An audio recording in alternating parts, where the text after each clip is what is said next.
सान्तिपुरनि फुंखा एन्टारप्राइज बाजाज श'रुमा रङालि बिहु आरो गोथार ईद फोरबोनि थाखाय दामाका अफार लानानै फैदों। गासैबो रोखोमनि गोजाम बाइकखौ सोलायनानैनो लांनो हागोन गोदान बाइक।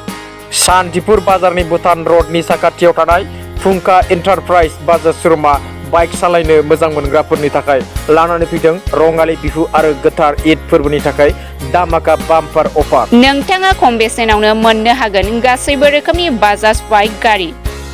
खम डाउन पेमेन्ट होनानै नोंथांनि हास्थायनाय बायदि बाजाज बाइक कम्पानिनि बाइक लानो हागोन। नोंथाङा गोदान बाइकजों लोगोसे बेसेन होआलासे फ्रियावनो मोननो हागोन 5 लिटार पेट्रल आरो गंसे हेलमेट आरो मोनसे एस्वर गिफ्ट मोननो हागोन। आरो नगद रां होनानै लांग्राफोरनि थाखाय 1000 रां हरफिननाय जागोन।